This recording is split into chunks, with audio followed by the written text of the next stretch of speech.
Bienvenue sur Africa 24 dans cette nouvelle édition du QG News. Voici les titres de l'actualité. La République démocratique du Congo a un nouveau Premier ministre. Conformément à l'accord politique, le président Joseph Kabila a nommé Sami Badibanga, député de l'UDPS. La réaction de Vital Kamerhe à suivre dans ce journal. En marge de la COP22 de Marrakech au Maroc, un réseau d'investisseurs africains a été lancé. Avec 100 millions de dollars d'actifs, ce réseau souhaite participer au financement climatique du continent. Et puis, en fin de journal, nous recevons Lucas Abagan Chama, gouverneur de la Banque des États de l'Afrique centrale. Mais tout d'abord, en République démocratique du Congo, Vital Kamerhe était l'une des personnes pressenties pour le poste de Premier ministre. Mais ce jeudi, le président Joseph Kabila a nommé Sami Badibanga, conformément à l'accord du dialogue politique signé le 18 octobre 2016. Modérateur de l'opposition lors du dialogue national, Vital Kamerhe considère ce choix judicieux. On l'écoute.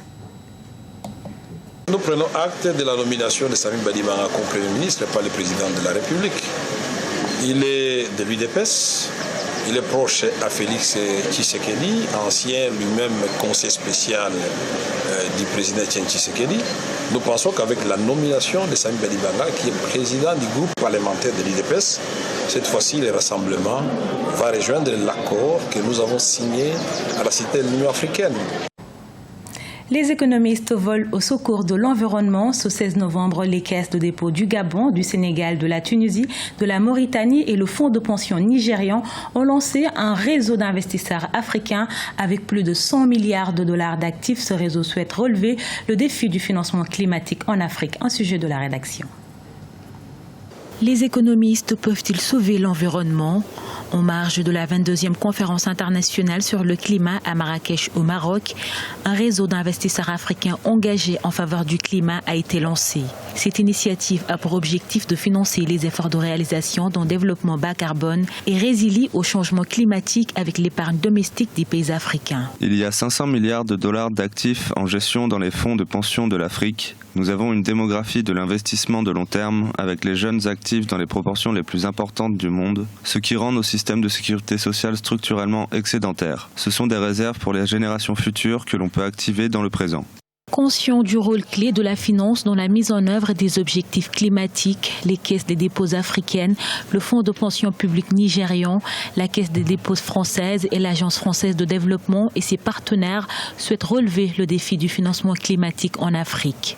Le fait déjà d'avoir cette position d'investir ou de déposer de l'argent, on ne cherche que ça en fait. Depuis qu'on a eu la COP21, aujourd'hui c'est la COP22, quelle est la chose qui fait la pierre d'achoppement dans les réunions? C'est toujours les questions de financement. Donc s'il y a un groupe comme ça ou un réseau qui est prêt à amener de l'argent pour qu'il y ait des programmes en matière d'énergie ou renouvelables, des énergies bas carbone, ça ne peut être qu'une belle avancée. Maintenant, je reviens sur ce qu'on appelle les contraintes. C'est comment tout ça va être coordonné et géré pour que, à un moment donné, quand on fera le bilan, qu'on sache bien qu'on avait fait ce qui avait été prévu d'être fait. La création de ce réseau intervient dans un contexte particulier. En effet, le programme des Nations Unies pour l'environnement annonce la hausse du coût global de l'adaptation, principal défi du continent que compte relever ce nouveau réseau d'investisseurs. 14 pays de l'Afrique de l'Ouest et du Centre ont en partage le franc CFA. Depuis son utilisation, peu de choses ont changé au sein de ces États en termes de développement économique selon certains analystes. D'autres n'hésitent pas à pointer du doigt cette monnaie. Ils estiment que l'arrimage du franc CFA à l'euro semble beaucoup plus profiter au trésor public français. Reportage au Togo de notre correspondante Emefa Kofi. Regain de rébellion ces dernières années face au franc de la communauté financière d'Afrique au sein de l'Union économique monétaire ouest-africaine et la communauté des États de l'Afrique centrale. Pour certains économistes, le franc CFA ne garantit pas les échanges commerciaux au profit du continent. Et pour cause, son arrimage à l'euro rend la politique monétaire immuable, ne favorise pas les exportations, entraînant ainsi une croissance économique moins forte en Afrique, mais profite plus au trésor public français. On a remarqué en réalité que le franc CFA que nous utilisons depuis notre dépendance n'est pas réellement notre monnaie. Donc le franc CFA nous permet d'importer. Mais est-ce qu'on va continuer toujours à importer? L'autre question qui demeure, c'est de savoir si jamais on change le franc CFA, on a une autre monnaie valable qui peut quand même répondre à toute cette audience qu'on a toujours voulu avoir une économie forte, stable, et qui vraiment n'est pas vraiment dépendante des autres économies. Sur la question de l'utilisation du franc CFA, les avis divergent. Nadim Michel Khalif, consultant en politique économique africaine, estime que le franc CFA présente de nombreux avantages tels sa stabilité. Cette monnaie est également source d'intégration régionale et bénéficie d'une crédibilité internationale. Depuis 1960, on n'a pas eu toujours la bonne gouvernance. On commence à faire des petits pas, mais il y a toujours énormément de trous dans le tonneau dans lequel nous vivons. Si on veut avoir une monnaie indépendante de l'euro, et plus personne ne nous garantira. Maintenant, en plus, la gestion de la monnaie CFA, et si on a le gendarme français qui est là, qui veille à respecter les quotas des réserves, etc. Et sinon, on va utiliser nos réserves pour financer les déficits publics. Les déficits publics étant eux-mêmes alimentés par des détournements publics. Donc on va perdre nos réserves et on va tomber par terre. 14 pays d'Afrique de l'Ouest et du Centre ont en partage cette monnaie.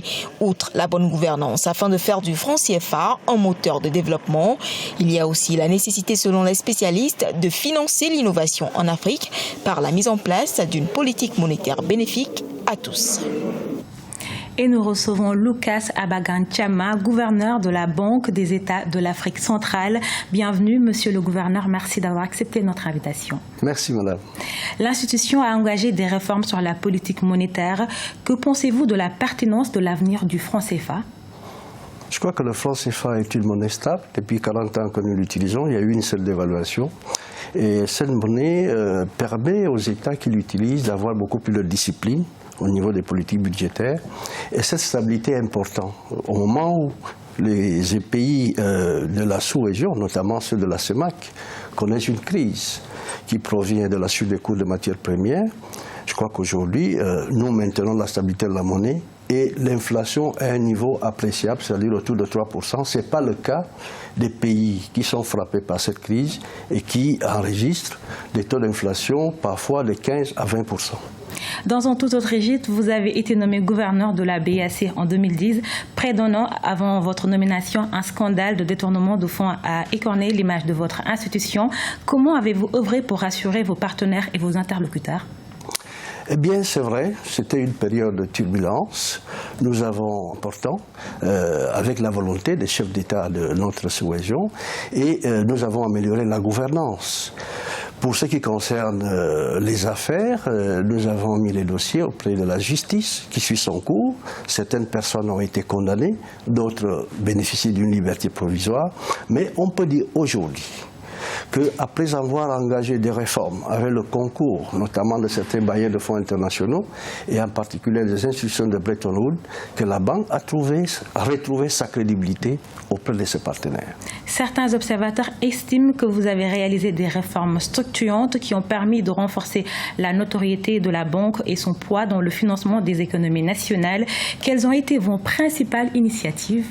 Je crois qu'on peut aborder cette question sur deux volets. D'abord, au niveau de la gouvernance. Nous avons instauré un système qui rend indépendant le contrôle à la Banque centrale. C'est très important. Nous sommes l'une des rares banques centrales au monde aujourd'hui dont le contrôle interne est indépendant. Et deuxièmement, nous avons rétabli les équilibres financiers et faire en sorte que, avec nos actions, une gestion des réserves en bon père de famille, sans prendre trop de risques, nous avons dégagé des résultats bénéficiaires au cours de ces dernières années et ça nous a permis de renforcer les fonds propres, de distribuer les dividendes aux États et de soutenir certaines institutions phares de notre communauté. À quelques mois de votre départ à la tête de l'institution, pouvez-vous nous dire aujourd'hui que vous êtes satisfait de votre administration et de votre bilan ? Je pense que l'histoire n'est pas écrite par les mêmes personnes qui la font. La CEMAC ou l'Afrique me jugera. Mais je crois que la banque a retrouvé sa crédibilité et je fais le pari que tous les résultats que nous avons réalisés ont été grâce à l'effort, à l'abnégation du personnel de la Banque centrale. Quel défi reste-t-il à relever ? Eh bien, la Banque centrale doit poursuivre. Nous devons garantir et de promouvoir de manière permanente la stabilité financière de notre sous-région. Et c'est cela, pour moi, c'est le plus grand défi à relever en cette période de crise. Merci M. Lucas Abagan Chamam d'avoir répondu à nos questions. Rappelons que vous êtes le gouverneur de la Banque centrale. Merci madame. Dans le reste de l'actualité, 4e édition de la Semaine du monde professionnel. Depuis ce 14 novembre, l'Université d'Abomey-Calavi abrite l'événement, une rencontre qui vise à révéler aux étudiants les opportunités et les réalités du monde professionnel. Reportage au Bénin de notre correspondant Lefty Oudou. L'Université d'Abomey-Calavi vibre du lundi 14 au vendredi 18 novembre 2016 au rythme de la 4e édition de la Semaine du monde professionnel SEMOP. Initiée depuis 2013, la Semaine du monde professionnel SEMOP vise à trouver des solutions pour une insertion réussie des apprenants diplômés des universités. Cette 4e édition est axée sur le thème « Formation universitaire au service de la croissance économique des entreprises et des nations, les leviers favorables au développement des métiers porteurs ». Il y a des journées qui sont dédiées à des groupes d'entités pour permettre une mobilisation générale des étudiants, du personnel administratif, des enseignants autour de ces journées pour qu'on puisse présenter le savoir-faire, tout ce qui est offert comme formation dans les entités concernées et tout ce qui est fait comme recherche, parce qu'il y a également la recherche scientifique et technique. Plusieurs ateliers de formation ont meublé cette édition avec la participation de plusieurs apprenants en fin de formation et diplômés des universités. Par le biais d'une foire, la SEMOP a offert des opportunités de visibilité aux universités professionnelles privées et publiques du pays et aux acteurs professionnels du monde de l'enseignement supérieur. Nous faisons découvrir l'Institut supérieur des métiers de l'audiovisuel ISMA et ses formations. Ces formations qui sont des formations professionnelles, des formations qui allient théorie et pratique. Donc nous faisons découvrir ces métiers au public et on leur donne la possibilité de toucher du doigt la réalité des séances de démonstration, des démonstrations qui sont faites par eux-mêmes. On essaie maintenant d'expliquer aux étudiants qu'on ne doit pas forcément, après avoir acquis ces compétences, attendre l'État ou forcément une structure privée pour se faire valoir. Cette semaine du monde professionnel SEMOP a valorisé les différentes initiatives mises en place par l'équipe rectorale pour l'employabilité des apprenants et des diplômés de l'UAC.